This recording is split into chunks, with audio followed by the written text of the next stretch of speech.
बिस्मिल्लाहिर्रहमानिर्रहीम। अस्सलाम वालेकुम वरहमतुल्लाह। वॉइस टीवी के साथ मैं हूँ मुर्तज़ा अब्बास और आज हम बात करेंगे अहम तरीन मौजू के ऊपर। वो है इंसानी सेहत। बिलाशुबा इंसानी सेहत अल्लाह ताला की तरफ से एक बेहतरीन नियामत है। इस नियामत और दौलत का कदर वो शख्स बेहतर जान सकता है जो इस नियामत से महरूम हो। आज हम बात करेंगे अपने प्रोग्राम में अपने मेहमान से जानने की कोशिश करेंगे, माहिर सेहत से, कि वो कौन से अवामिल, वो कौन से अद्वियात जिनकी वजह से सेहत जैसी अजीम नियामत मुतासर होती है। तो बिला ताख़ीर, बिला तमहीद मैं अपने मेहमान से आपको तारुफ़ कराना चाहूँगा। आज मेरे साथ इस अहम तरीन मौजू पर बात करने के लिए मौजूद है डॉक्टर जुनैद इरशाद अवान, PhD रिसर्च साइंटिस्ट। अस्सलाम वालेकुम। वालेकुम अस्सलाम मुर्तज़ा। बहुत शुक्रिया सर, आपने टाइम दिया इस मौजू पर।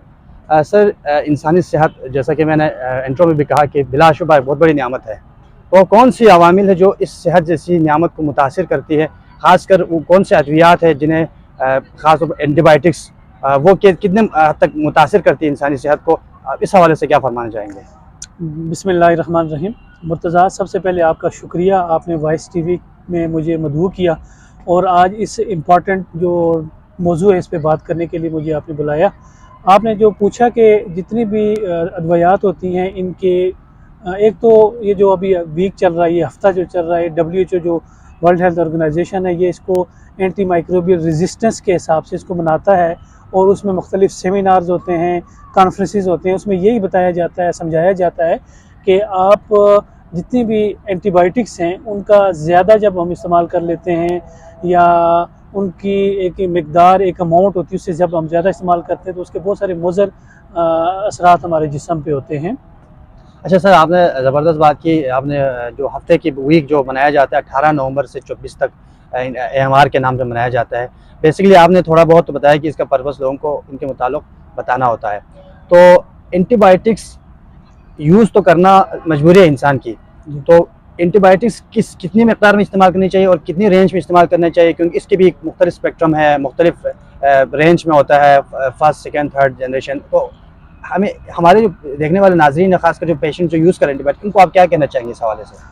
जी मुर्तज़ा, मैं सबसे पहले ये बताना चाहता हूँ, ये जो पूरा हफ्ता है, अच्छा, AMR जो होता है एंटी माइक्रोबियल रेजिस्टेंस, इसका मतलब ये है कि जो बड़े बड़े साइंटिस्ट होते हैं ना, इसमें जो कॉन्फ्रेंसेस होती हैं WHO करवाते हैं, उसमें ये बताया जाता है कि जो आप दवाइयात अपनी ज़रूरत से ज़्यादा इस्तेमाल करते हैं और खुद सेल्फ मेडिकेशन जिसको कहते हैं, आप खुद जाते हैं, आपको ज़रा सा बुखार हुआ, आप गए मेडिकल स्टोर में, वहाँ से आप एंटीबायोटिक ले लेते हैं और वो आपको, अब एंटीबायोटिक्स की भी क्लासिफिकेशंस हैं। अच्छा, एंटीबायोटिक हमारे पास 4 किस्म की होती है। एक फर्स्ट जनरेशन होती है, एक सेकंड होती है, एक थर्ड होती है, एक फोर्थ जनरेशन होती है। अच्छा, इंसान है ना थोड़ा जल्दबाज होता है, वो ये चाहता है कि मुझे जल्द अगर ठीक हो जाए। बुखार हुआ, मुझे वो ये नहीं देखता कि उसके अंदर अल्लाह ताला ने एक मुदाफ़ती निज़ाम रखा हुआ है, उस मुदाफ़ती निज़ाम को भी यूटिलाइज़ करना चाहिए, उससे भी इंसान ऑटोमेटिकली ठीक हो जाता है। लेकिन इंसान बेसिकली जल्दबाज है, वो जाता है मेडिकल स्टोर वाले के पास, वो उसको कहता है यार मुझे मेडिसिन दे दो, कोई दवाई दे दो, मुझे बुखार है, मुझे आराम आ जाए। एक सिंपल से एग्जांपल दे रहा हूँ जो हमारे पाकिस्तान के अंदर ये प्रैक्टिस हो रही है और बहुत कॉमन है। ये गली मोहल्लों में, गाँव हो, शहर हो, हर जगह ये चीज़, पढ़े लिखे लोग हों, जाहिल हों, सारे ये काम करते हैं। अच्छा, उसमें ये जाएंगे, वो आपको एक हाई डोज एंटीबायोटिक दे देगा और उसमें वो 4th जनरेशन एंटीबायोटिक देगा। उसका ये नुकसान है, एक तो उसने सबसे पहले आपकी बॉडी में जब वो एंटर हो जाएगी, वो खा लेता है, तो वक्ती वो बुखार जो है, वो टेम्परेचर होता है, उसको कंट्रोल कर लेता है, लेकिन इसके नुकसानात आपके जिस्म पे उसके बाद आना शुरू हो जाते हैं। एक तो रेजिस्टेंस उसके अगेंस्ट, जो बैक्टीरिया जिसने डिजीज़ काज की होती है, उसके अगेंस्ट ये रेजिस्टेंस डेवलप कर लेता है। अगर मज़ीद कोई भी दोबारा ये अगर बैक्टीरिया अटैक करता है तो फिर जब तक आप 4th जनरेशन एंटीबायोटिक इस्तेमाल नहीं करेंगे ना, आपकी बीमारी ठीक नहीं होगी। तो इसका ये मतलब है कि फर्स्ट जब कभी भी आपको कोई बीमारी होती है, पहले कोशिश करें 2 दिन 48 आवर जो होते हैं, इससे हमारी बॉडी के अंदर एंटीबॉडी, एंटीजन, ये मेडिकल की टर्मिनोलॉजीज होती हैं, बैक्टीरिया जो हमारा मदाफ़ती निज़ाम होता है, ये आपस में फाइट करते हैं, इनके अगेंस्ट फाइट होती है और इसके रिजल्ट में हमारी बॉडी का टेम्परेचर बढ़ जाता है, जिसको बुखार कहते हैं। 2 हफ्ते के बाद हमारा डिफेंसिव सिस्टम इतना मजबूत होता है कि वो उस बीमारी पे कंट्रोल कर लेता है। लेकिन अगर वो कंट्रोल नहीं कर सकता, फिर उसके लिए एंटीपायरेटिक्स दी जाती हैं। एंटीबायोटिक्स एकदम एक डायरेक्ट प्रैक्टिस में नहीं दी जाती, क्योंकि USA की जो रिसर्च है, लेटेस्ट रिसर्च के अंदर ये बात आई है कि जितने लोग वहाँ के, देखें, पैरासीटामोल एक कॉमन सी मेडिसिन है, जिसको पेनाडॉल कहते हैं, हम इसको टॉफी की तरह खाते हैं सारे लोग, हम टॉफी की तरह पेनाडॉल कुछ भी हो जाए पेनाडोल खाना है। लेकिन इसके नुकसानात हैं। आपको पता है कि अमेरिका की एक रिसर्च में, ये 2022 में पब्लिश हुई इंटरनेशनल जर्नल ऑफ फार्माकोलॉजी में, उसमें ये इन्होंने मेंशन किया है कि तकरीबन पूरे अमेरिका में, कितना एडवांस मुल्क है, वहाँ पे सबसे ज़्यादा जो सुसाइड होती हैं, सबसे ज़्यादा जो डेथ्स होती हैं, वो पैरासीटामोल इस्तेमाल करने से होती हैं। उससे क्या होता है, वो लीवर की टॉक्सिसिटी हो जाती है, जिगर हमारा मुतासर होता है। जब जिगर मुतासर होता है तो ऑटोमेटिकली आपकी बॉडी के सारा मेटाबॉलिक जो निज़ाम होता है वो आपका डिस्टर्ब हो जाता है, तो एज अ रिजल्ट वो डेथ की तरफ पेशेंट चला जाता है। और पाकिस्तान में हम बच क्यों जाते हैं, क्योंकि उसके अंदर जो पैरासीटामोल होती है उसकी जो कंपोजिशन होती है बहुत कम डाली होती है, जिसकी वजह से हम बच जाते हैं। अदरवाइज़ हमारे अंदर भी लोग ये खा के सुसाइड करें, लोगों के जिगर मुतासर हों, स्टमक मुतासर हों। अच्छा, अब वो एंटीबायोटिक्स जितनी हैं इनमें देखें, फर्स्ट जनरेशन एंटीबायोटिक देखें, एंटीबायोटिक्स की क्लासिफिकेशन मैंने आपको बता दी, लेकिन एंटीबायोटिक्स की टाइप्स भी हैं कुछ। एक एंटी बैक्टीरियल होती हैं, एंटी वायरल होती हैं, और एंटी फंगल होती हैं, एंटी प्रोटोजोल होती हैं, एंटी पैरासाइटिक होती हैं। अब ये कैटेगराइज किया हुआ है। अब देखें, स्पेसिफिक बीमारी के अगेंस्ट स्पेसिफिक ड्रग है, और उस स्पेसिफिक ड्रग का एक हाफ लाइफ होता है आपकी बॉडी में, एक उसकी एफिकेसी का टाइम होता है।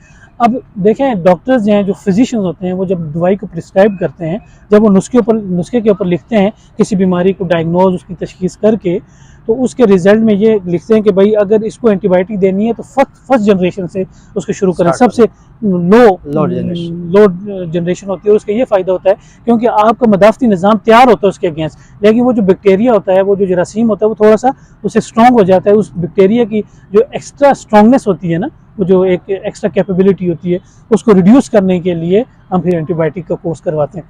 अच्छा, एंटीबायोटिक का कोर्स भी हमें तकरीबन उसमें मेंशन होता है, कम से कम मिनिमम जो फार्माकोलॉजी कहती है वो 3 दिन की दवाई इस्तेमाल करनी चाहिए। हमारे लोग ये होते हैं कि हाई एंटीबायोटिक 2 दिन इस्तेमाल करते हैं, फिर उस दवाई को छोड़ देते हैं, फिर वक्ती वो ठीक हो जाते हैं, लेकिन फिर कुछ दिन के बाद वही नहीं। इसी मौजू की तरह, इसी सवाल की तरह मैं आ रहा था। आपने फरमाया कि एंटीबायोटिक रेजिस्टेंस हो जाते हैं, और मेरा जो सवाल ही इसी तरफ था कि हमारे अक्सर पेशेंट्स ये करते हैं, डॉक्टर्स के पास जाते हैं, दवाई लेते हैं सर, दवाई लेने के बाद वो कोर्स करवाते हैं हफ्ते का या 10 दिन या 14 दिन का, वो कोर्स का बताते हैं डॉक्टर्स या फिजिशियन जो स्पेशलिस्ट होता है।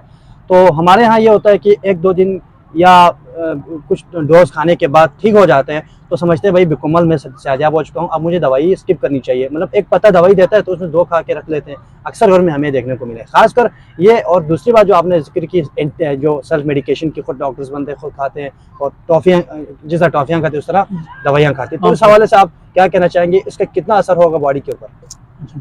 अच्छा, देखें, excess of everything is bad. जब भी आप कोई भी चीज़ है, कोई भी मेडिसिन है, वो ज़रा केमिकल है ना, टॉक्सिन है, वो केमिकल हमारी बॉडी के लिए यूज़फुल नहीं होता। अब उसको हम उस कंडीशन में लेते हैं जब हमारी बॉडी मुतासर हो रही होती है, उसको ठीक करने के लिए लेते हैं। नॉर्मल कंडीशन में हम ये केमिकल या ये मेडिसिन इस्तेमाल नहीं करते। अच्छा, जब आप नॉर्मल कंडीशन से हट के मेडिसिन का इस्तेमाल ज़्यादा कर लेंगे, वो केमिकल अपनी बॉडी में ज़्यादा स्टोर करने शुरू हो जाएंगे। एक तो वो जो जरासीम होता है उसके अगेंस्ट, उसके खिलाफ वो जो जरासीम होता है अपनी प्रोटेक्शन का हिफाजत कर लेता है। फिर दोबारा अगर वही जरासीम अगर आपकी बॉडी को मुतासर करता है, आपके जिस्म को मुतासर करता है, फिर उसके अगेंस्ट वो जो हमने दवाई इस्तेमाल की वो फिर असर नहीं करती, फिर उसका नुकसान, एक तो ये नुकसान है।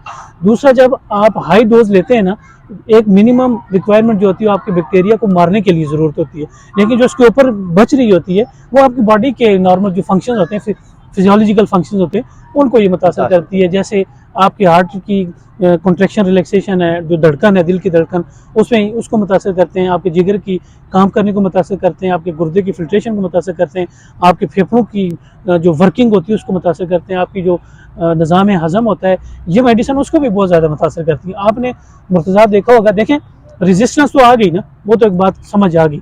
दूसरे नंबर पे इसके और साइड इफ़ेक्ट जिसको हम लिखते हैं, साइड इफ़ेक्ट्स होते हैं। साइड इफ़ेक्ट मैंने आपको बता दिया कि आपके जिस्म को कैसे मुतासर करती है। तीसरे नंबर पे बड़ी इंपॉर्टेंट बात है, आप कोई भी हाई डोज एंटीबायोटिक लेते हैं, 4th जनरेशन लेते हैं, 3rd जनरेशन लेते हैं, 2nd जनरेशन लेते हैं, खुद से विदाउट प्रिस्क्रिप्शन, विदाउट तशखीस के अगर आप खुद से लेते हैं, उसका ये नुकसान होता है, ये आपके निज़ाम हज़म को सबसे ज़्यादा मुतासर करती है।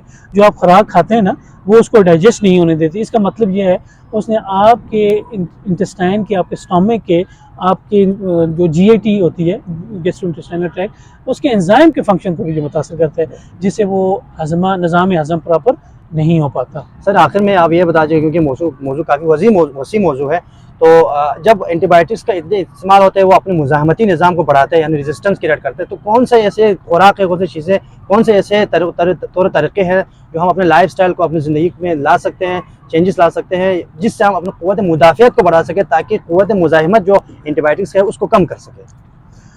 जी मुर्तज़ा, ये बहुत ज़बरदस्त क्वेश्चन है आपका। इसका हमारी इस कम्युनिटी को, हमारे इन लोगों को इसकी ज़रूरत है, इसकी अवेयरनेस की ज़रूरत है, और वॉइस TV के प्लेटफॉर्म से हम ये चीज़ लोगों को बता रहे हैं। इसका अजर अल्लाह आपको भी देगा इंशाल्लाह।